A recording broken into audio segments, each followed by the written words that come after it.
अस्सलाम वालेकुम एवरीवन। हर हफ्ते की तरह इस हफ्ते भी आपकी खिदमत में हाजिर हैं एग्जीक्यूटिव स्किल्स शो के साथ। मेरा नाम है सब्तैन मुस्तफ़ा और हर हफ्ते की तरह मेरे साथ मौजूद हैं मिस्टर माला बतूल, जो कि क्लिनिकल साइकोलॉजिस्ट हैं, एग्जीक्यूटिव स्किल्स में महारत रखती हैं। अस्सलाम वालेकुम मिस, कैसी हैं आप? वालेकुम अस्सलाम, मैं ठीक ठाक, आप ठीक हैं? बिल्कुल ठीक हूँ। व्यूवर्स को बताते चलें कि लास्ट कुछ शोज़ में हम इमोशनल कंट्रोल एक एग्जीक्यूटिव स्किल है जिस पे बात कर रहे थे। इस इमोशनल कंट्रोल में हमने बात की कैसे जज्बाती तौर पे ज़हीन बना जाए। इसके साथ साथ गुस्से पे हमने थोड़ी ज़्यादा तवज्जो दी क्योंकि हमें क्वेश्चंस गुस्से के हवाले से आ रहे थे। तो जज्बाती कंट्रोल से आगे बढ़ें तो आज हम जिस एग्जीक्यूटिव स्किल पे बात करेंगे वो है स्ट्रेस टॉलरेंस। स्ट्रेस टॉलरेंस क्या होती है, मैं इस पे डिस्कस करने से पहले मैं चाहता हूँ आप ये बताएं, ये आज का जो हमारा टाइटल है रोलिंग विद द पंचेस, ये क्या है, इसका क्या मतलब है? इसका मतलब स्ट्रेस टॉलरेंस ही है, इन अदर वर्ड्स कि जैसे एक बॉक्सर अपने आप को सेव कर रहा होता है, मतलब उसको पता होता है कि मैं मार खाने जा रहा हूँ और मुझे कैसे अपने आप को सेव करना है और अपने ओपोनेंट का इम्पैक्ट जो है उसके जो अटैक्स हैं उससे कैसे सेफ भी रखना है और मुझे प्ले भी करना है। सो रोलिंग विद द पंचेस इसीलिए टाइटल लिया गया था कि स्ट्रेस टॉलरेंस, यानी एक बात मैं ये कहना चाहूँगी कि हम स्ट्रेस मैनेजमेंट पर बात नहीं कर रहे, एग्जीक्यूटिव स्किल्स स्ट्रेस टॉलरेंस पे बात कर रहे हैं कि स्ट्रेस टॉलरेंस को कैसे इंक्रीज़ किया जा सकता है। यानी हम अपनी लाइफ में ऐसा कोई इन्वायरमेंट क्रिएट नहीं कर सकते सब्तैन साहब कि हमारी ज़िंदगी में स्ट्रेस आए ही ना। बिल्कुल, ये रोलिंग विद द पंचेस वाली बात कि एक बॉक्सर अगर जा रहा है तो वो ये सोच के जाता है, उसको पता होता है कि मार मुझे अगला बंदा जो है वो हिट करेगा। सो लाइफ में कोई ऐसा डिज़ायर्ड इन्वायरमेंट क्रिएट नहीं किया जा सकता। अभी तक कोई थेरेपी ऐसी नहीं आई है कि जिसमें आप स्ट्रेस फ्री इन्वायरमेंट क्रिएट करें। The only certain thing in life is uncertainty. बिल्कुल, लाइफ इज़ अनसर्टेन, स्ट्रेस की सिचुएशंस आती हैं। और स्ट्रेस को अगर हम थोड़ा सा डीप डाउन जाके देखें तो ये कोई ऐसी चीज़ है जिससे हमारी परफॉर्मेंस इम्प्रूव होती है। इस पे डिटेल में भी बात करेंगे, लेकिन स्ट्रेस टॉलरेंस यानी आपकी कैपेसिटी को इंक्रीज़ करना। रहना हमने इसी दुनिया में है, लाइफ में है। सो लाइफ में हम स्ट्रेस को एलिमिनेट नहीं कर सकते, अवॉइड नहीं कर सकते। कैसे हम उसको हैंडल करने की कैपेसिटी को इंक्रीज करें। अच्छा, आपने कहा यहाँ हम मैनेजमेंट की बात नहीं कर रहे, स्ट्रेस मैनेजमेंट का टॉपिक नहीं है, स्ट्रेस टॉलरेंस का है। हाँ। जिसमें आपने rolling with the punches boxing की एग्जांपल दी। तो हमने ज़िंदगी के साथ एक रिंग में उतरना है जिसमें हमें पता है कि स्ट्रेस से हमारा मुकाबला है। तो टॉलरेंस का मतलब है कि उसके साथ हमने कैसे चलना है, स्ट्रेस के साथ। एग्जैक्टली कि हम उसके साथ हमें पता है कि लाइफ में हमें पंचेस पड़ेंगे, कभी किसी हवाले से कभी किसी हवाले से। सो हमने अपने आप को सेफ कैसे रखना है और उनको ये नहीं देखें। आप अगर देखें, मुझे तो खैर इतनी ज़्यादा नो हाउ नहीं है, लेकिन बॉक्सिंग में वो हिट अपनी कैपेसिटी भी इंक्रीज करते हैं कि कितना कोई मुझे मार सकता है, तो वो भी कैपेसिटी, कितने मुक्के खा सकते हैं, कितने मुक्के कोई खा सकता है। तो वो जो कैपेसिटी इनफैक्ट इंक्रीज करनी होती है वो भी बॉक्सर की गेम का एक हिस्सा ही होता है। मारना भी अगले को और अपने आप को सेफ भी करना और कैपेसिटी भी इंक्रीज करना। सो रोलिंग विद द पंचेस का जो सेंटेंस इसीलिए लिया गया था कि लाइफ में हम स्ट्रेस को एलिमिनेट नहीं कर सकते, लेकिन हम ये ज़रूर सीख सकते हैं आज के दौर में कि हम अपनी लाइफ में आने वाले स्ट्रेस से बाउंस बैक कैसे करें और उसको कैसे हम टॉलरेट करें, हम अपनी कैपेसिटी को कैसे इंक्रीज करें। तो रोलिंग विद द पंचेस तो आई गेस क्लियर हो गया होगा व्यूअर्स को। अब अगर हम स्ट्रेस टॉलरेंस की टर्म को स्प्लिट करें, स्ट्रेस और टॉलरेंस, तो मैं चाहता हूँ आप ये एक्सप्लेन कर दें कि स्ट्रेस क्या है। जैसे जहनी दबाव इसे कहा जाता है, तो जहनी दबाव हम किस जहनी दबाव की बात करें? देखिए, ज़्यादा टेक्निकल तो हम इस पर नहीं बात करेंगे। स्ट्रेस की टर्मिनोलॉजी से हम सब वाकिफ़ हैं। जहनी दबाव किसे कहते हैं, यानी वो ऐसी चीज़, अगर मैं सिंपल अल्फाज में समझा सकूँ तो वो ये कि कोई भी ऐसी प्रॉब्लम जब लाइफ में आ जाए, कोई भी ऐसा चैलेंज आ जाए, तो हमारे पास जो रिसोर्सेज उसको मैनेज करने के लिए होते हैं, जो ज़राए उसको मैनेज करने के लिए होते हैं, वो अगर नहीं है, वो जो हमारे पास हैं उनमें से वो मैनेज नहीं हो रहा। मिसाल के तौर पर अगर ऑफिस के लिए कोई आ रहा है और रास्ते में ट्रैफिक जैम हो गई है, तो वो ट्रैफिक जैम होना भी किसी के लिए स्ट्रेसफुल हो सकता है, क्योंकि उसके पास ये स्ट्रेस को मैनेज करने के लिए कोई रिसोर्स नहीं है। तो जब हमारे पास हमारी लाइफ में किसी भी चैलेंज को सॉल्व करने के लिए कोई रिसोर्स ना हो, तो वो फिर हम सबकी ज़िंदगी में स्ट्रेस हो सकता है। हम अनकंफर्टेबल हो जाते हैं, डिस्टर्ब हो जाते हैं, मेंटल टेंशन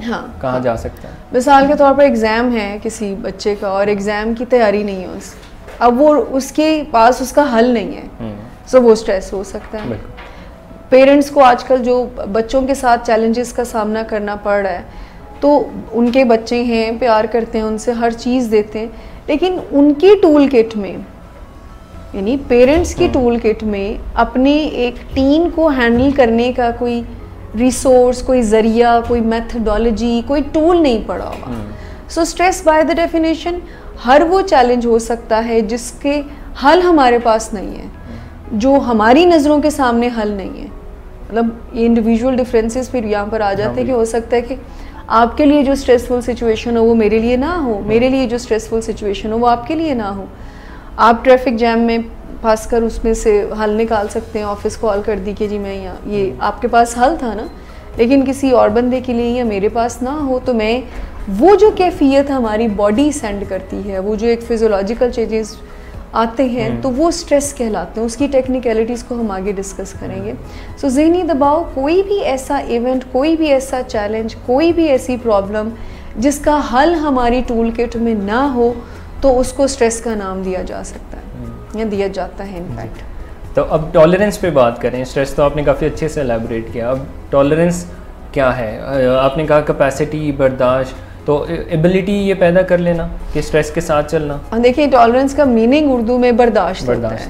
सो ऐसे ज़हनी दबाव को बर्दाश्त करना, अगर हम मीनिंग की तरफ जाएं कि ज़हनी दबाव को बर्दाश्त या की बर्दाश्त, तो ज़हनी दबाव को बर्दाश्त करना, उसका टॉलरेंस बिल्ड करना, उसकी कैपेसिटी को इंक्रीज़ करना, यानी कैपेसिटी कोई रखता हो। अगर हम स्ट्रेस टॉलरेंस एग्जीक्यूटिव स्किल्स की बात करें और इसकी डेफिनेशन पर आएँ, तो ये एक ऐसी कैपेसिटी का नाम है जिसमें आप लाइफ में चैलेंजेस जो आते हैं आपको, उसको जो है वो टॉलरेट करते हैं, उस अनसर्टेनिटी को टॉलरेट करते हैं और अपनी परफॉर्मेंस चेंज को आगे लेकर चल रहे होते हैं स्ट्रेस की मौजूदगी में। यानी आपकी लाइफ में ऐसी कैपेसिटी का होना जिसमें आप स्ट्रेसफुल सिचुएशन में बाउंस बैक कर सकें।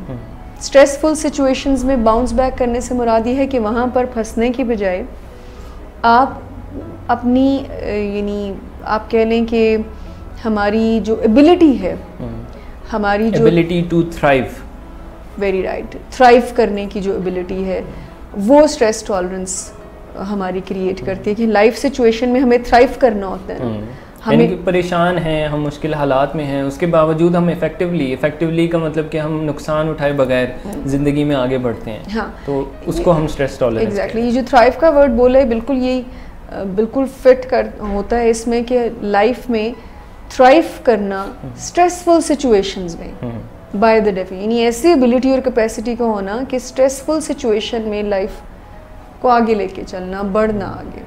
इस डेफिनेशन के हवाले से देखें तो बहुत इंपॉर्टेंट एग्जीक्यूटिव स्किल है, जिसकी हमारी लाइफ में डेली रूटीन में बहुत ज़रूरत है। और मतलब हम स्ट्रेस मैनेजमेंट की बात बहुत दफ़ा बात सुनते हैं कि स्ट्रेस बहुत है।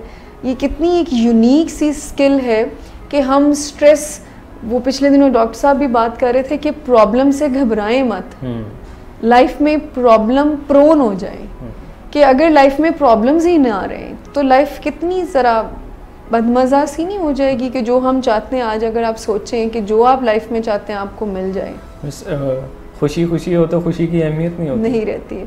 सो ये काइंड ऑफ वो है कि लाइफ में प्रॉब्लम्स आए और उन प्रॉब्लम्स में को बर्दाश्त करने की सलाहियत हमारे अंदर हो, कि वो प्रॉब्लम्स हमें गिरा ना दें, वो प्रॉब्लम्स हमें बर्दाश्त करने की कैपेसिटी भी हो, फिर हम उसको मैनेज कर सकेंगे। क्योंकि स्ट्रेस की जब हम बात करते हैं, जैसे आपने लफ्ज़ बोला ज़हनी दबाव, तो ज़हनी दबाव में हमारी कैपेसिटी आगे चल के हम देखेंगे कि ब्रेन के साथ क्या प्रॉब्लम्स होती हैं जब वो दबाव में आता है। जब स्ट्रेस किसी की लाइफ में आता है तो अंदर खाते क्या क्या चीज़ें हो रही होती हैं जिसकी वजह से हमें अंधेरा समटाइम नज़र आना शुरू हो जाता है कि ये कोई इसका हल है ही नहीं है। तो वो टेक्निकल रीजंस क्या हैं और क्यों हम चाहते हैं कि हम सबकी स्ट्रेस टॉलरेंस इंक्रीज़ हो जाए, क्योंकि हमें पता है कि आइंदा आने वाले दिनों में स्ट्रेस का लेवल इंक्रीज होता जा रहा है। सो बजाय हम स्ट्रेस मैनेजमेंट स्किल्स भी सीखें, लेकिन साइड बाय साइड क्यों ना हम अपनी ऐसी कैपेसिटी और ऐसी स्किल को इन्हांस करें जो हम सब रखते हैं, और उसको इम्प्रूव और इन्हांस करें, जो कि एग्जीक्यूटिव स्किल है। तो अपना थ्रेशोल्ड लेवल हम हाई कर लें स्ट्रेस के लिए, हम अपने अंदर ये सलाहियत पैदा कर लें कि हम स्ट्रेस को बर्दाश्त कर सकें, डील कर सकें इफेक्टिवली, और लाइफ में आगे मूव करें। अच्छा, यहाँ पर अब बात कर रहे हैं हम, सॉरी आप बात करने वाले थे, ये जो हम स्ट्रेस टॉलरेंस का मतलब अवॉइडेंस और सप्रेशन बिल्कुल नहीं है। यानी यहाँ पर ये पॉइंट मैं ज़रूर डिफ्रेंशिएट करना चाहूँगी कि स्ट्रेस टॉलरेंस का मतलब ये है, जैसे थ्राइव की बात की, जैसे लाइफ में स्ट्रेसर्स आपकी आएंगे और आपने उन स्ट्रेसर्स को एक्सेप्ट करके आगे कैसे बढ़ना है। हाँ, बर्दाश्त का मतलब ये नहीं होता कि हम उसे अपने अंदर दबा के बैठ जाएं। हाँ, ये बिल्कुल बहुत सारे लोग हमें से ये करते भी हैं कि स्ट्रेस को इंटरनलाइज करना वो मैनेजमेंट कर रहे होते हैं, लेकिन कैपेसिटी का इंक्रीज होना समथिंग डिफरेंट। कि आपका जो, क्योंकि अगर जब हम सप्रेस करते हैं स्ट्रेस को, तो वो हमारी कैपेसिटीज़ को, रोज़मर्रा की ज़िंदगी की हैंडलिंग और फंक्शनिंग को इन्फ्लुएंस कर रही होती है। लेकिन हम स्ट्रेस टॉलरेंस की जब बात करते हैं तो वो हमारी रोज़ाना की लाइफ को बहुत ही अच्छे वे में लेकर चल। जैसे कुछ लोग होते हैं जिनको छोटा सा कोई स्ट्रेस हो, छोटा मोटा लाइफ में प्रॉब्लम आती है, तो वो उसको बहुत बड़े प्रॉब्लम की तरह डील करते हैं। जैसे कि बहुत कोई बड़ा वावेला हो गया, वो बड़ा मसला हो गया, और छोटे स्ट्रेसर्स को बड़े स्ट्रेसर्स की तरह डील करते हैं। तो इसका मतलब है कि उनके अंदर स्ट्रेस टॉलरेंस लो है। लेकिन जिन लोगों के अंदर स्ट्रेस टॉलरेंस हाई होगी, वो इफ़ेक्टिवली बड़े स्ट्रेसर्स के साथ भी अपनी लाइफ को आगे बढ़ाएंगे। मतलब वो उसको एक नॉर्मल लाइफ का हिस्सा लेंगे। हमें से बहुत सारे लोग स्ट्रेस जब लाइफ में आता है तो वो ज़िंदगी को अपनी को रोक लेते हैं और वेट करते हैं कि अब ये स्ट्रेस हल हो, ये स्ट्रेसफुल सिचुएशन ठीक हो तो ही हम आगे बढ़ेंगे। रूटीन के काम छोड़ देते हैं। रूटीन के काम, वही फंक्शनैलिटी की बात आ जाती है ना। फिर यही स्ट्रेस मेंटल डिसऑर्डर्स की तरफ फिर हमें ले जाते हैं, एंजाइटी और डिप्रेशन की तरफ। सो छोटे स्ट्रेसर्स जो हैं, जिनको अब छोटा बड़ा तो डिपेंड करता है, कोई समझता है ये नहीं समझता। हाँ, सब्जेक्टिव अंडरस्टैंडिंग, चूँकि आपके लिए जो छोटा स्ट्रेसर हो सकता है अगले बंदे के लिए बहुत बड़ा स्ट्रेसर। इंडिविजुअल डिफरेंसेस जो हैं वो एग्जिस्ट करते हैं। सो स्ट्रेसफुल सिचुएशंस में आगे कैसे बढ़ना, बार बार मैं इसलिए इस डेफिनेशन को बता रही हूँ कि थोड़ा सा अंडरस्टैंडिंग में डिफ़िकल्टी हो सकती है कि स्ट्रेस को इंटरनलाइज करने की हम बात नहीं कर रहे हैं, जो कि वो आपकी हमेशा कैपेसिटी को, आपकी ओवरऑल हेल्थ को, आपकी फ़िज़िकल, आपकी मेंटल हेल्थ को बैडली इन्फ्लुएंस करता है, नेगेटिवली इन्फ्लुएंस करता है। लेकिन स्ट्रेस टॉलरेंस आपका एक वो स्किल होगा जो ना सिर्फ कि आपकी लाइफ की फंक्शनैलिटी को बेहतर करेगा, एज अ ह्यूमन बीइंग भी, एज अ पर्सन भी आपकी एक यूनिकनेस को लेकर आएगा। यानी आपकी एक यूनिकनेस होएगी ना, कि अगर आपका स्ट्रेस टॉलरेंस ज़रा हाई है एंड आपका थ्रेशोल्ड स्ट्रेसफुल सिचुएशन में काफ़ी, यानी कि परफॉर्मेंस आपकी इंक्रीज हो जाएगी जो भी आप काम कर रहे हैं। अगर हम जॉब की बात कर रहे हैं, अगर हम लाइफ में रिलेशंस की बात कर रहे हैं, वो बेहतर हो जाएंगे। इसके अलावा फिजिकल हेल्थ हमारी बेहतर होना शुरू हो जाएगी, हमारी मेंटल हेल्थ बेहतर होना शुरू। आप देखें जितने भी लोग जो हैं वो डॉक्टर्स को विजिट करते हैं अपनी फिजिकल प्रॉब्लम्स की वजह से, तो डॉक्टर अब ऑलमोस्ट हर मेडिकल प्रॉब्लम का वो बता रहा होता है कि स्ट्रेस नहीं लेना आपने, चाहे वो ब्लड प्रेशर हो, हार्ट डिजीज़ हो, डायबिटीज़ हो। वो कह रहा होता है कि स्ट्रेस से ज़रा आपने ज़रा बचे रहना है। अब स्ट्रेस से बचा नहीं जा सकता है जिस एनवायरनमेंट में हम रह रहे हैं। सो हम स्ट्रेस की टॉलरेंस को ज़रूर बिल्ड कर सकते हैं। जैसे बहुत सारे स्ट्रेस टॉलरेंस को थोड़ा सा स्ट्रेंथ एंड वीकनेसेस पे बात करते हुए, कि आपने देखा होगा बहुत सारे लोग जो हैं ये लफ्ज़ अपने लिए टर्मिनोलॉजी यूज़ करते हैं कि वो 11th आवर में या स्ट्रेसफुल सिचुएशन में उनकी परफॉर्मेंस बड़ी इन्हांस हो जाती है। सुना है कभी ऐसे लोग? बिल्कुल सुना है। अंडर प्रेशर अच्छे क्रिकेट प्लेयर्स हैं जो प्रेशर होने के बावजूद बड़ा अच्छा खेल जाते हैं। हाँ, सो स्ट्रेस में ये जो जिनके अंदर एज अ स्ट्रेंथ एग्जिस्ट कर रही है ये स्किल, तो वो ऐसे कोई लोग होंगे जो स्ट्रेस को वो इस एक काइंड ऑफ स्टिमुलेशन लेते हैं। जावेद मियां ने आखिरी बॉल पे छक्का लगा के शारजा कप जितवाया था, तो आई गेस उनकी stress tolerance as a strength exist कर रही है और वो स्ट्रॉन्ग है। और वो उन्होंने उस स्ट्रेस को स्ट्रेसर का नाम देने की बजाय उन्होंने कहा कि ये कोई स्टिमुलेशन है मेरे लिए, और ताकि मैं इसमें मैक्सिमम परफॉर्मेंस अपनी दे सकूं। सो वो जो चैलेंज लेना है स्ट्रेसर्स को लाइफ में, वो आपकी कैपेसिटी को इंक्रीज़ करता है। और इसीलिए एक वर्ड यूज़ किया जाता है जो कि हम स्ट्रेस टॉलरेंस जो रखते हैं एज अ स्ट्रेंथ उनके लिए यूज़ करते हैं कि सेंसेशन सीकर्स होते हैं, जो कि स्टिमुलेट हो जाते हैं स्ट्रेसफुल सिचुएशन। और स्ट्रेस होने, जब उन्हें स्ट्रेस होता है तो वो अच्छा परफॉर्म कर जाते हैं, बाकियों के मुकाबले में आउट परफॉर्म कर जाते हैं। जैसे प्लेयर्स स्पोर्ट्स में जो लोग होते हैं तो वो उनकी यही ट्रेनिंग होती है ना कि अगर स्ट्रेस है तो अगर वो मैनेज करना सिखा दिया जाए, मतलब हम यहाँ पर क्रिकेट पे तो कोई कमेंट नहीं करेंगे कि वहाँ पर स्ट्रेस मैनेजमेंट इनफैक्ट पुअर होती है, स्ट्रेस टॉलरेंस को इंक्रीज अगर कर लिया जाए तो परफॉर्मेंस डेफिनेटली, स्ट्रेस का पर्पस ही हमारी लाइफ में पॉजिटिवली अगर देखें तो हमारी परफॉर्मेंस को इन्हांस करना है। बट अनफॉर्चुनेटली वो स्ट्रेस को हमारा ज़रा ब्रेन इस तरह से वो अलार्म कर रहा होता है कि हमारी परफॉर्मेंस इंक्रीज होने की बजाय हम अवॉइडेंस की तरफ जाते हैं और डिक्रीज होना शुरू हो जाती है। इस पे ब्रेक के बाद मजीद बातचीत करते हैं मिस। वक्त हो गया एक ब्रेक का। ब्रेक के बाद वापस आइएगा जी, हम अब बात को आगे बढ़ाएंगे। Will be right back.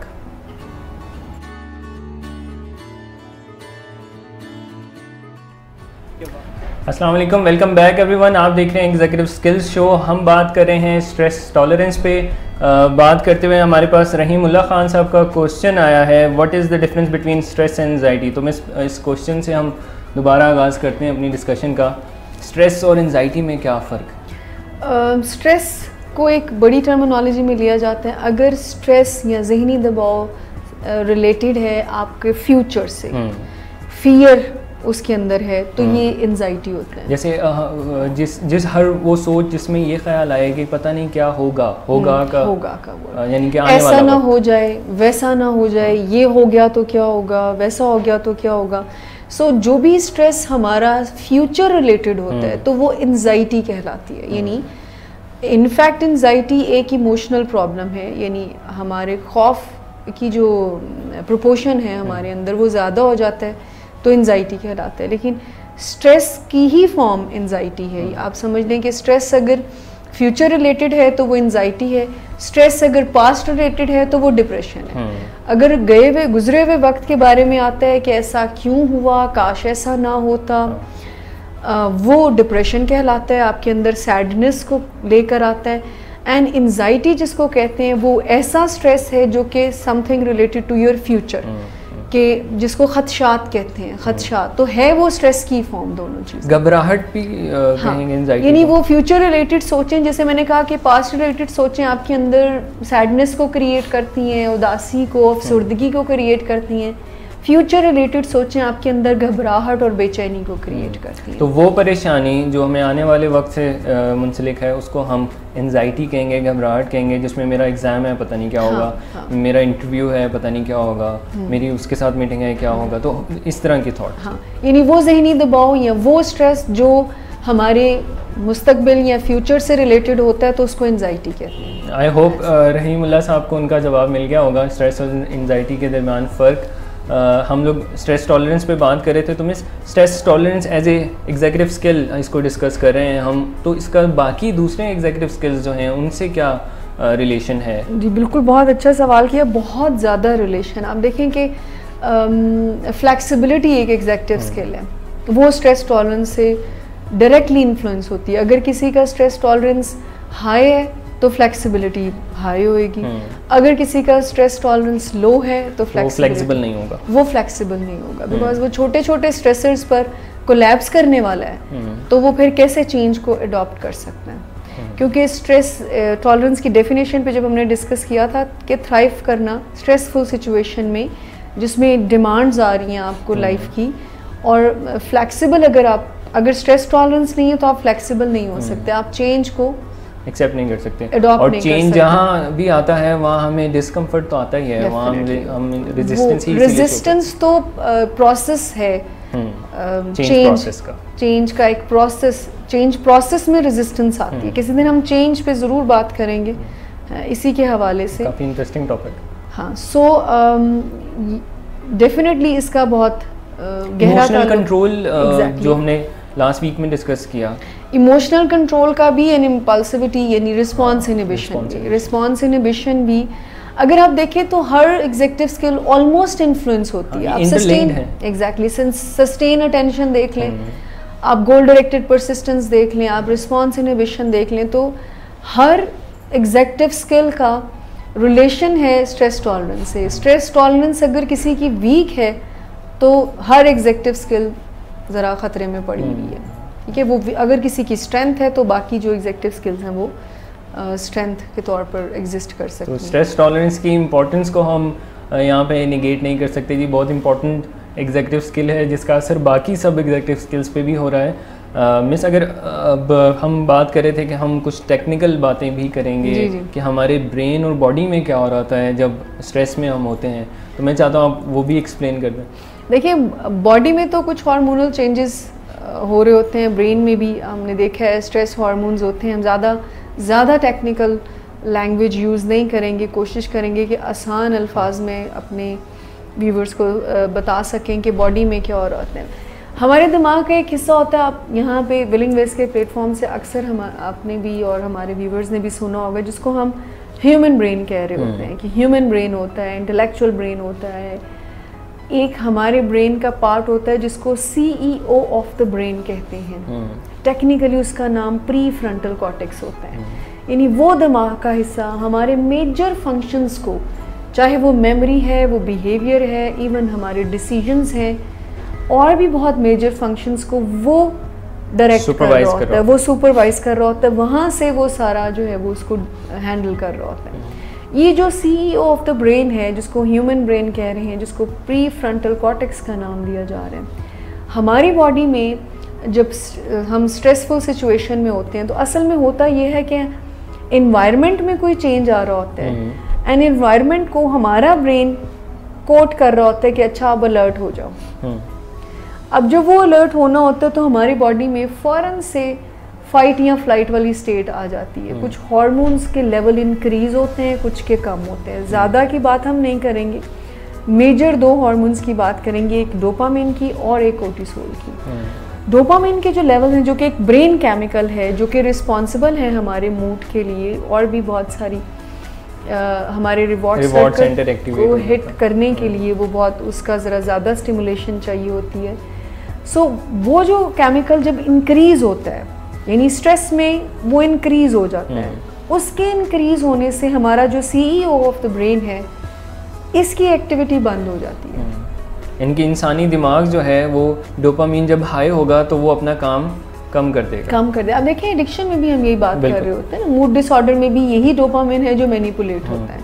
इसी के जो लेवल हैं वो इम्बैलेंस होते हैं तो फिर किसी को मूड इश्यूज हो जाते हैं, और ड्रग एडिक्शन में भी इसी ब्रेन केमिकल के मैनिपुलेट होने की वजह से ही पेशेंट को जो है वो सारी ज़िंदगी रिकवरी में फिर अपने मूड को मैनेज करना पड़ता है। सो जब ये डोपामिन के लेवल्स जो हैं वो इंक्रीज़ होते हैं तो ये इनहिबिट कर देते हैं उस हमारे जो CEO ऑफ द ब्रेन है, ह्यूमन ब्रेन है, इंटेलेक्चुअल ब्रेन है, मेजर फंक्शंस जो परफॉर्म करता है उस ब्रेन की एक्टिविटीज़ को। तो पहला तो स्ट्रेस का ये चेंज आता है हमारे ब्रेन में। अच्छा, दूसरा जो हम बात कर रहे हैं कि हम वो जो एक स्ट्रेस हार्मोन कोर्टिसोल की बात कर रहे हैं, अब वो जो हार्मोन रिलीज़ होता है हमारी बॉडी में, और अगर हम स्ट्रेस प्रोन है, यानी हम स्ट्रेस को जल्दी सेंसिटिव हैं उसके हवाले से, सो वो एक लंबे अरसे तक वो कोर्टिसोल रिलीज़ हो के हमारे अंदर एक फटीग का एलिमेंट, वो जो पर्टिकुलर ऑर्गन है जो ये केमिकल, ये हार्मोन जो है वो रिलीज़ करता है, उसके अंदर फटीग आ जाती है। अब जब उसके अंदर फटीग आती है तो हम वल्नरेबल हो जाते हैं बहुत सारी फिजिकल इलनेसेस का। बहुत इंपॉर्टेंट पॉइंट आप लोगों से शेयर कर रहे हैं कि अगर हम स्ट्रेसफुल सिचुएशन को हैंडल और टॉलरेट करना नहीं सीखते हैं, सो हम वल्नरेबल हो जाते हैं। हम बहुत सारी बीमारियों को वेलकम करने के लिए बॉडी जो है वो तैयार हो। आपने फाइट और फ्लाइट का जिक्र किया, तो कोर्टिसोल का ताल्लुक फाइट और फ्लाइट के साथ काफ़ी रहा है। अगर हम इन दोनों टर्म्स को अलग अलग थोड़ा बता देंगे, फाइट और फ्लाइट का क्या मतलब है? फाइट का मतलब तो समझ आता है कि लड़ जाओ भिड़ जाओ, फ्लाइट का क्या मतलब? फ्लाइट का मतलब यानी अवॉइड कर दो, इन सिंपल वर्ड। स्ट्रेस जब सत्यान साहब हम सबकी ज़िंदगी में आते हैं ना, तो ब्रेन ये 2 रिएक्शंस हम सबको देते हैं। और जो भी स्ट्रेस हार्मोन्स जो है वो इंक्रीज़ होते हैं, कुछ डिक्रीज़ होते हैं। अब जैसे इंसुलिन का एक केमिकल है, थोड़ा सा शुगर को भी हम टच करके जाते हैं बिकॉज डायबिटिक इंस्टीट्यूट भी हमारा ही है। वो ये कि जैसे मैंने कहा कि स्ट्रेस हार्मोन इंक्रीज़ और डिक्रीज़ होते हैं, तो इंसुलिन एक वो हार्मोन है जो कि स्ट्रेस में डिक्रीज़ होता है। एंड जब इंसुलिन डिक्रीज़ होता है, ऑन द अदर हैंड जो फाइट एंड फ्लाइट की बात की, थोड़ी सी टेक्निकल बात कर रही हूँ कि जैसे फाइट और फ्लाइट में हमारा ब्रेन मैसेज देता है न्यूरोट्रांसमीटर्स के ज़रिए कि कोई बाहर बहरान हो गया है। जैसे ही वो कोई मैसेज देता है तो हमारा दिमाग अगर डर जाता है, वो कहता है हाँ वाकई में, और हमारा स्ट्रेस टॉलरेंस ज़्यादा नहीं है। सो वो हमारे अंदर कुछ केमिकल्स चेंजेस जो लेकर आए हैं, तो हमारी बॉडी को ज़रूरत एनर्जी की होती है। चाहे हम फाइट करें, यानी हालात का मुकाबला करें, स्ट्रेस को मैनेज करें करेजियसली, या हम अवॉइड करें, वहाँ से जाना है, अवॉइड करना है मेंटली या फिजिकली, दोनों ही सूरतों में हमारी बॉडी को एनर्जी की ज़रूरत होती है। एंड एनर्जी का यूनिट क्या है? शुगर। हमारी बॉडी में एनर्जी जो है वो ग्लूकोज की शक्ल में होती है। अब रिक्वायरमेंट ज़्यादा है, एंड आपको पता है इंसुलिन का केमिकल हमारी एनर्जी को फाल बनाता है, यानी ग्लूकोज हमारी बॉडी तभी यूज़ कर सकती है, शुगर हमारी बॉडी जो ब्लड में रन कर रही है ब्रेक डाउन होने के बाद हमारा खाना, वो तभी हम यूज़ कर सकते हैं अगर हमारी बॉडी में, हमारे ब्लड में इंसुलिन की जो मकदार है वो हमारी बॉडी की रिक्वायरमेंट्स के अकॉर्डिंगली है। जब इंसुलिन का केमिकल कम हो जाए, वहाँ से कॉर्टिसोल ज़्यादा हो गया, यानी कि एनर्जी ज़्यादा हो गई, यानी कि ग्लूकोज ज़्यादा हो गया, रिक्वायरमेंट ग्लूकोज की ज़्यादा है, इधर से आपका इंसुलिन कम हो गया। अब एक डायबिटिक के लिए वो जो स्ट्रेस हार्मोन, स्ट्रेस मैनेजमेंट की बात हम करते हैं, जो 4th pillar of diabetes management इसको कहा जाता है, 25% डायबिटीज़ के ट्रीटमेंट को स्ट्रेस मैनेजमेंट कवर कर रही होती है। उसकी वजह यही है कि इंसुलिन, अगर लेट सपोज अगर कोई इंसुलिन पर है और वो अपनी बॉडी में 25 यूनिट भेज रहा है इंसुलिन के, एंड स्ट्रेस भी साथ ले रहा है, तो 25 यूनिट तो उसकी बॉडी की रिक्वायरमेंट हो गई ना। अब स्ट्रेसफुल सिचुएशन ने जो उसकी बढ़ा दी ग्लूकोज लेवल की रिक्वायरमेंट को, एनर्जी को भी बढ़ा दिया, और उधर से इंसुलिन को कम कर दिया।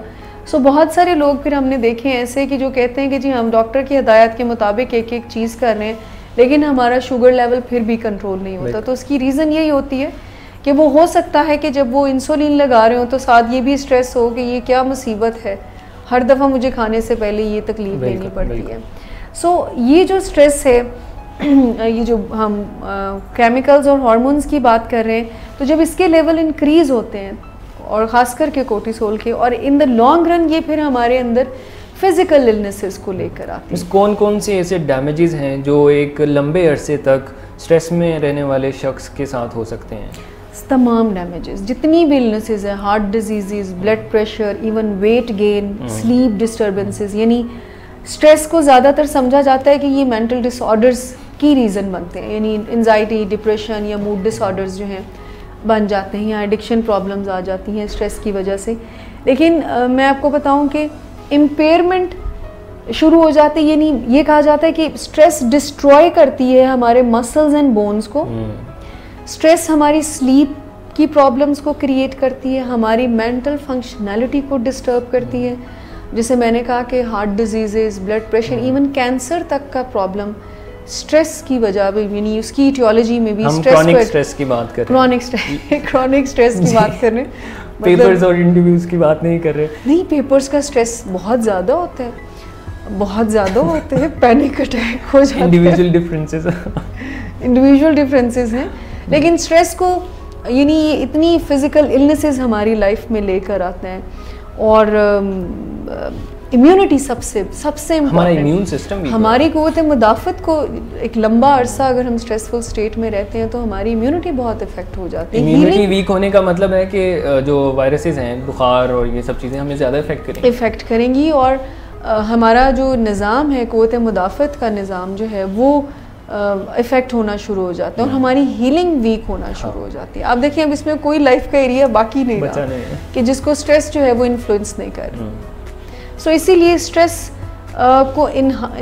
टॉलरेंस को इन्हांस करने की तरफ, और वो जो हम हमेशा बात करते हैं कि प्रिवेंशन की बात हम करते हैं, तो ये किस्म का प्रिवेंशन होगा हमारी लाइफ में फ़िज़िकल और मेंटल इलनेसेस से बचने का, अगर हम अपने स्ट्रेस को, टॉलरेंस को इंक्रीज़ कर लेते हैं। जी एवरीवन, बात करते हैं स्ट्रेस टॉलरेंस की मैनेजमेंट पे। ब्रेक के बाद मिस ने काफ़ी अच्छे से एक्सप्लेन किया बॉडी और ब्रेन में क्या हो रहा होता है, हम किस तरह ज़्यादा देर तक स्ट्रेस में रहने के बाद ख़ुद को नुकसान पहुँचा रहे होते हैं। हमारे साथ रहिए, ब्रेक के बाद बातचीत को आगे बढ़ाते हैं।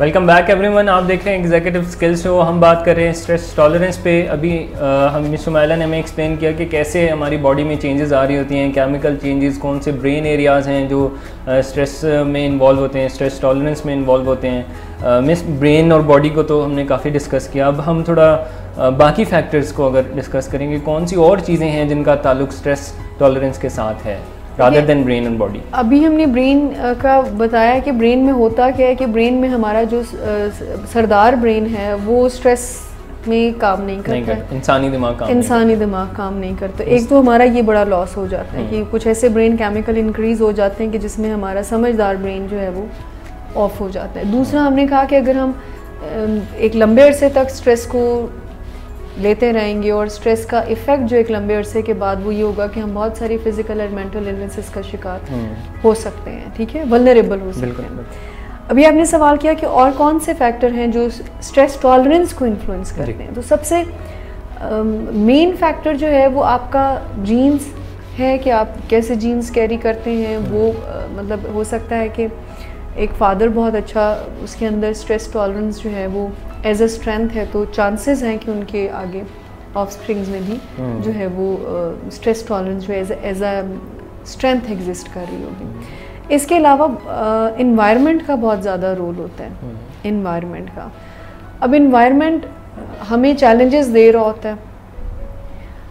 आप देखें कि बहुत सारे लोग जो हैं वो, जो हम इस पे वैसे काफ़ी डिटेल बात हमने कर ली हुई है, लेकिन ये दो मेन फैक्टर हैं। अगर जीन पे मेरे जहन में क्वेश्चन आ रहा है कि हम अगर अपने एंसेस्टर्स की बात करें और मैं ह्यूमन हिस्ट्री की बात कर रहा हूँ, तो वहाँ पे तो हमारे आबाजदाद जो है ह्यूमन रेस किस तरह सर्वाइव करती थी और इतना मॉडर्न वर्ल्ड नहीं होता था उस वक्त। काफ़ी डार्क एज में वो रहे हैं। डार्क एज से मुराद के आग कैसे जलाना, लकड़ियों, जंगल एंड एवरीथिंग। तो उनके अंदर तो स्ट्रेस काफ़ी ज़्यादा फाइट एंड फ्लाइट में वो रहते होंगे, आप जिस वजह से हमें आजकल प्रॉब्लम हो रही है क्योंकि हम जीन की तरफ इशारा कर रहे हैं। आपने बड़ी स्ट्रेंज बात की है। बहुत सारे लोगों का ख्याल है कि जो लोग घरों में रहते होंगे उनको स्ट्रेस कहाँ होता होगा। मतलब बहुत सारे लोगों का ख्याल ये है कि चैलेंजेस तो आज की लाइफ में है ना, उनकी लाइफ में चैलेंजेस क्या होते होंगे। सो उनकी लाइफ में भी चैलेंजेस थे, उनकी लाइफ में भी स्ट्रेस था। कैसे? कभी किसी जंगली जानवर से बचना, जैसे आपने कहा, आग लगाना, खाने पीने का इंतज़ाम करना। अब वहाँ पर जब हम इस हिस्ट्री को देखते हैं, जो मैं जीन्स की बात कर रही हूँ, तो वहाँ पर भी फिजियोलॉजी यही एग्जैक्टली इसी तरह से, बिल्कुल हमारा बॉडी और ब्रेन उस टाइम पर भी, उनका बॉडी एंड ब्रेन भी उसी तरह से रिएक्ट करता था। फाइट और फ्लाइट वो भी चूज़ करते थे। लेकिन वो और हम जो एक काम फ़र्क है, जो वो करते थे हम नहीं करते थे, वो रेस्ट करते थे। हर स्ट्रेसफुल सिचुएशन के बाद जो बॉडी के फिजियोलॉजिकल चेंजेस आते हैं, वो केमिकल और हार्मोन इम्बैलेंस हुए हुए होते हैं। तो जो वो लेट्स सपोज वो किसी टाइगर से लड़कर वापस केव में गए हैं या बच कर, तो उन्होंने अपने पूरे बॉडी सिस्टम को 20 मिनट, 25 मिनट, आधे घंटे, ये जितना भी वो रेस्ट करते हैं, वो वापस स्टेट में ला रहे होते थे।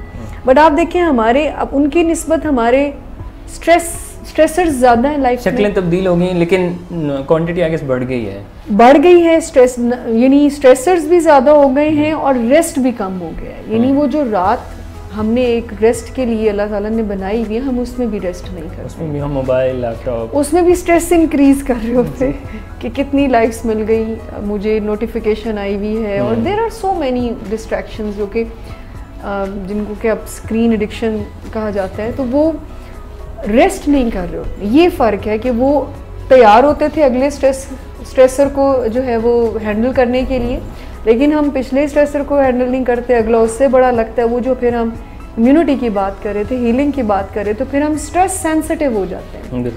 फिर हमें छोटा स्ट्रेसर भी बहुत बड़ा लगता है। तो आपकी ये बात एनवायरनमेंट से रिलेट करिए कि अगर हम रेस्ट का अप्रोप्रिएट टाइम निकालें और ख़ुद को स्ट्रेसर्स के बाद ख़ुद को रेस्ट भी दें, अपना एनवायरनमेंट हम इस तरह बना लें कि उसमें ये चीज़ें हों। यानी हम ऐसा डिसिप्लिन और डिज़ाइन कर लें अपनी लाइफ को कि जिसमें हर चीज़ का हिसाब किताब हो, जिसमें आपका रेस्ट का भी टाइम है, तो ऑर्गेनाइजेशन वाली एग्जीक्यूटिव स्किल यहाँ पे यूज़ करनी चाहिए। हाँ बिल्कुल हो सकती है। और ये जो इन्वायरमेंट का रोल है, ये हम शुरू में भी जो बात कर रहे थे, तो इसमें हम ज़्यादा चेंजेस नहीं ला सकते, लेकिन हम ऐसी स्किल रखते हैं, यानी ऐसा कोई टूल किट हमारे पास है जिसको हम पॉलिश कर सकते हैं। और जीन्स अगर किसी के पास है, समटाइम ऐसा भी होता है ना कि अगर फादर का स्ट्रेस टॉलरेंस जो है वो एज अ वीकनेस है, तो बच्चे का एज अ स्ट्रेंथ हो सकता है। बिल्कुल होता है। सो उसमें इन्वायरमेंट रोल पे, सो दोनों मेजर फैक्टर होते तो यही हैं, लेकिन यही उस स्ट्रेस टॉलरेंस को एज अ स्ट्रेंथ बनाते हैं और यही स्ट्रेस टॉलरेंस को एज अ वीकनेस किसी के अंदर बना रहे होते हैं। ये दो मेजर जो हैं वो, अगर हम इटियोलॉजी की बात करते हैं तो ये दो मेजर कंपोनेंट जो हैं वो इटियोलॉजी को एड्रेस करते हैं, स्ट्रेस टॉलरेंस की। मिस अब आगे हम गुफ्तगू को बढ़ाते हैं। अब हम बात अगर करेंगे कैसे इम्प्रूव किया जाए, कैसे अपनी स्ट्रेस टॉलरेंस को बढ़ाया जाए, तो कौन से फैक्टर्स, कौन से ऐसे काम हैं जो अगर देखने वाले सब करने लग जाएं तो उनकी स्ट्रेस टॉलरेंस अच्छी हो जाए? देखिए, पहले तो इसकी इम्पोर्टेंस पे हम बहुत बात कर चुके हैं, इसको बिल्कुल भी अंडर एस्टिमेट मत करें। आपकी मेंटल एंड फिज़िकल हेल्थ को प्रॉपर और इन्हांस करने के स्टेप्स की बात हम कर रहे हैं। तो जैसे मैंने कहा ना कि एक होती है लाइफ बाय डिफ़ॉल्ट और एक होती है बाय डिज़ाइन।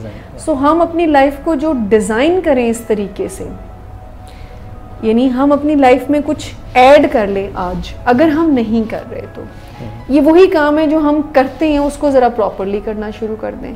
हमारी लाइफ में अगर वॉक एंड एक्सरसाइज नहीं है तो वॉक एंड एक्सरसाइज करें।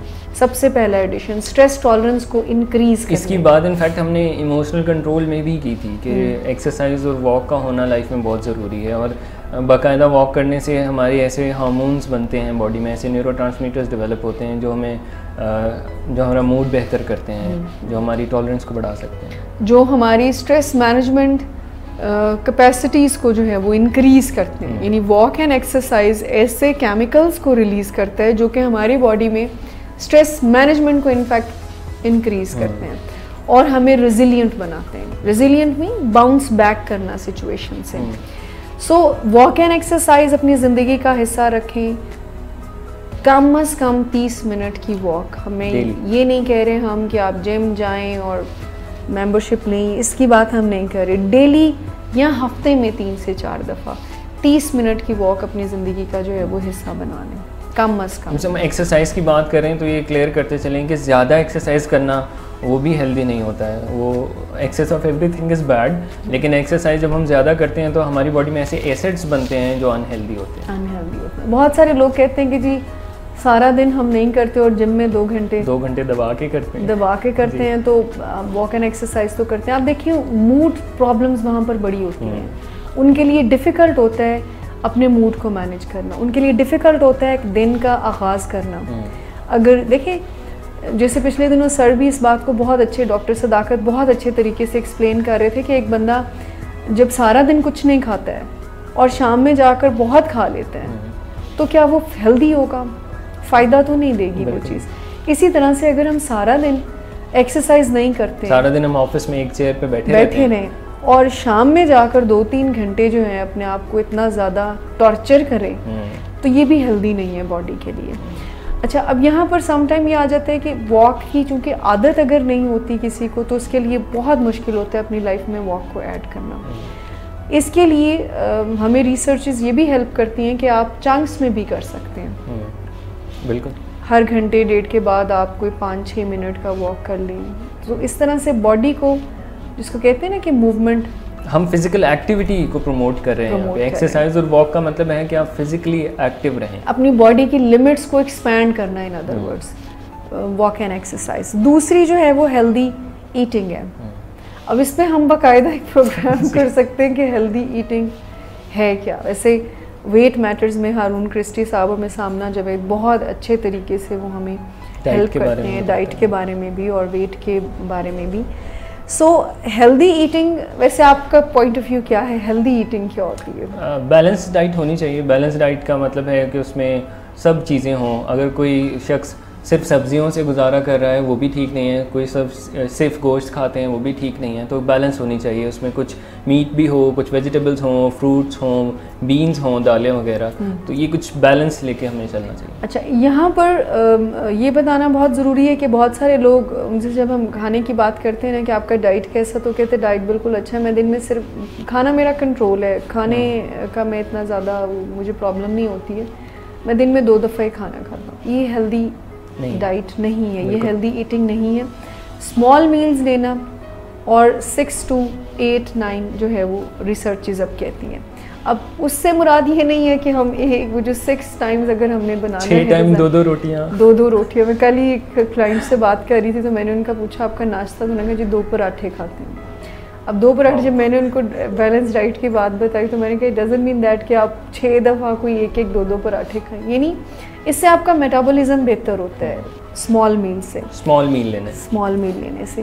सो हेल्दी, जैसे आपने कहा, हर न्यूट्रिशंस का होना बहुत ज़रूरी है, बिल्कुल भी स्टार्वेशन नहीं होनी चाहिए। जैसे मसल्स को प्रोटीन की ज़रूरत है, गोश्त से आता है, तो बाकी चीज़ों की भी बॉडी को कहीं ना कहीं ज़रूरत होती है, कार्बोहाइड्रेट्स हैं, कैल्शियम, आयरन, फाइबर की, हर चीज़। सो बैलेंस डाइट लेना। अब उसमें हम ये नहीं कह रहे कि आप कोई स्पेशल डाइट प्लान बनाएं, जो भी खाना घर में बनता है वो बहुत बैलेंस्ड और हेल्दी होता है, उसको अपनी लाइफ में लेकर आएँ, उसको खाने की हैबिट बनाएं। और जो रिफाइंड फूड है, जो पिज़्ज़ा, बर्गर, ये सारी चीज़ें हैं, आइसक्रीम, कॉफ़ी, प्रोसेस्ड फूड, इसको अपनी ज़िंदगी में ज़रा कम कर दें। मैं ये नहीं कह रही कि हम बिल्कुल ही बंद कर दें, लेकिन इसका इस्तेमाल जो है वो कम कर दें। फिर ईटिंग पैटर्न्स बहुत मैटर करते हैं। हेल्दी ईटिंग में ये भी आता है कि आप खाना खा कैसे रहे हैं। ये बहुत ही स्ट्रेंज क्वेश्चन होगा कि मैं ये कहूँ कि आप जो खाना खाते हैं क्या वो कॉन्शियसली खाते हैं, कितना टाइम लगाते हैं खाना खाने? ये बिल्कुल स्ट्रेंज क्वेश्चन नहीं है, हमें माइंडफुल होना चाहिए, खाते हुए कॉन्शियस होना चाहिए। मैं आपको वही बात कर रही हूँ कि हमें खाना खाते हुए भी कॉन्शियस होना चाहिए। लेकिन स्ट्रेस की हम बात करें तो मैंने देखा है कि कुछ लोग ज़्यादा स्ट्रेस में होते हैं तो बहुत ज़्यादा खाते हैं, वो शायद स्ट्रेस को मैनेज करने की कोशिश, वो रजिस्टर ही नहीं कर रहा होता उनका ब्रेन माइंड के मैं खा रहा हूँ, और सैटिस्फाइड सिग्नल्स ही नहीं उनको आ रहे होते कि अच्छा जी बस कर दूँ उनको और एक स्ट्रेसफुल सिचुएशन में। सो ईटिंग पैटर्न्स और हैबिट्स जो हैं ये भी बहुत हेल्दी ईटिंग में मैटर करती हैं। ज़्यादा चू करना खाना, ये भी आपके डाइजेशन को बेहतर बनाता है। और फिर टाइमिंग्स जो है वो बहुत मैटर करती हैं। रात के 2-2:30 बजे खाना बिल्कुल भी एडवाइजेबल नहीं है, बिल्कुल भी रिकमेंडेड नहीं है। उससे आप अपने सिस्टम को तकलीफ़ में ला रहे हैं, आप अपनी बॉडी के साथ ज़रा ज़्यादती कर रहे हैं कि अगर आप लेट नाइट जो है वो ईटिंग, डाइजेशन का प्रोसेस भी है। हाँ, सो जाते हैं खा के। हाँ, वो फिर मिस हम ज़्यादा खाने की तरफ बात ज़्यादा कर रहे हैं, तो कुछ लोग ऐसे भी होते हैं जो स्ट्रेस में होते हैं खाना छोड़ देते हैं। हाँ, कुछ लोग देखिए स्ट्रेस का इसको सिम्टम्स जब हम एड्रेस करते हैं स्ट्रेस के, तो कुछ लोगों में स्ट्रेस जो है वो इंक्रीज एपेटाइट को लेकर आता है। उन्हें ज़्यादा भूख लगती है, वो ज़्यादा खाते हैं और ज़्यादा सोते हैं और उनका वेट जो है वो ज़्यादा हो जाता है। कुछ लोगों में स्ट्रेस जो है वो बिल्कुल ही एपेटाइट को ज़ीरो कर देता है, तो वो नहीं खाना खाते, वो उनकी नींद भी डिस्टर्ब होती है। क्विकली चलते हैं बिकॉज हमारे पास टाइम भी कम है। थर्ड इम्पॉर्टेंट चीज़ जो लेकर आनी है और उसको सेटल करना है, ठीक करना है, वो नींद है। अनइंटरप्टेड 8 घंटे की नींद अपनी ज़िंदगी का हिस्सा बनाएं। अच्छा, अब यहाँ पर भी पैटर्न, बहुत सारे लोग सारी रात जागते रहते हैं, दिन में सोते रहते हैं। नहीं, अगर रात सोने के लिए बनाई हुई है तो फिर रात ही को अगर सोया जाए तो वो ज़्यादा बेहतर है। 8 घंटे की नींद का मतलब है एक ही गो में 8 घंटे। हाँ, एक ही गो में। कुछ लोग ऐसे भी होते हैं रात को 4 घंटे सोते हैं, दिन में 4 घंटे। नहीं, वो स्लीप पैटर्न्स जो उसको कहते हैं ना, उसको बेहतर बनाए। स्लीप साइकिल भी आपका ऑर्गेनाइज्ड हो, रात को सोना है और 8 घंटे। इंटरनल एंड एक्सटर्नल क्लॉक जो है वो मैच कर रहा हो आपका, ठीक है। फिर अपने पर्सपेक्टिव को चेंज करना, अपना नज़रिया बदलना। ये बहुत डिफ़िकल्ट चीज़ है कि अगर मेरी लाइफ में स्ट्रेस आया तो मैं उसे एक अपॉर्चुनिटी समझूं कि कोई लर्निंग अपॉर्चुनिटी है, मैं कुछ नया सीखूंगा। और ये काफ़ी पर्सपेक्टिव चेंज करना बहुत ज़रूरी भी है और बहुत मुश्किल भी है। यानी आज से हम इस तरह सोचना शुरू कर दें कि स्ट्रेस मेरी ज़िंदगी में आए ताकि आएगा और आए ताकि मेरी परफॉर्मेंस इससे बेहतर हो। क्योंकि स्ट्रेस को मैं ये मत सोचूं कि ये स्ट्रेस मेरी ज़िंदगी में जो है नहीं होना चाहिए, स्ट्रेस फ्री लाइफ नहीं होती। पर्सपेक्टिव चेंज करने का, नज़रिया चेंज करने का मकसद ये होता है कि आप स्ट्रेस कि मैनेजमेंट के बारे में, यानी वो जो हम सेंसेशन सीकर की बात कर रहे थे, तो वो ये मैं नेट प्रैक्टिस कर रहा हूँ ये सो वो स्ट्रेस आया, मैं नेट प्रैक्टिस कर रहा हूँ ताकि जब मुझे आगे लाइफ में स्ट्रेस आएगा तो आई बी एबल टू थ्राइव, जो हमने बात की थी। स्ट्रेस के साथ कोई नेगेटिव सी फीलिंग्स को अटैच मत करें। स्ट्रेस के साथ, स्ट्रेस का जो आप समझ लें कि पर्पस है हम सबकी ज़िंदगी में, वो हमारी परफॉर्मेंस को इनफैक्ट इन्हांस करना है, चाहे वो एंजाइटी की शक्ल में आए, चाहे वो डिप्रेशन। देखिए, अगर डिप्रेशन या सैडनेस की शक्ल में आता है तो वो ग्रीफ को रिकवर करने का एक हमें टाइम मिल रहा होता है। हाँ, और अगर एंजाइटी की शक्ल में आता है तो वो हमारा फ्यूचर जो एप्रीहेंशंस है उसको बेहतर करने और हमारी परफॉर्मेंस को इन्हांस करने। सो यही पर्सपेक्टिव रखा जाए, जो पर्सपेक्टिव, जो नज़रिया स्ट्रेस का हमारी ज़िंदगी में अल्लाह ताला ने भेजा है कि हम थ्राइव करें और अपनी परफॉर्मेंस को इन्हांस करें, तो वही हम नज़रिया अपनी लाइफ में स्ट्रेस का रखें। और स्ट्रेस से भागने की बजाय स्ट्रेस को वेलकम करें, उसको टॉलरेट करें एंड उसकी मौजूदगी में अपनी लाइफ को सक्सेस की तरफ लेकर जाएं। वैसे हमारा वक्त का शो भी ख़त्म हो जाता है, तो अगर आपकी इजाज़त हो तो व्यूवर से इजाज़त ले लीजिए। बिल्कुल जी, thank you so much everyone for watching. आप देख रहे थे एग्जीक्यूटिव स्किल शो। अगले हफ्ते दोबारा आपकी खिदमत में हाजिर होंगे। मेरे और मिस माला की तरफ से आपको अल्लाह हाफ़िज़।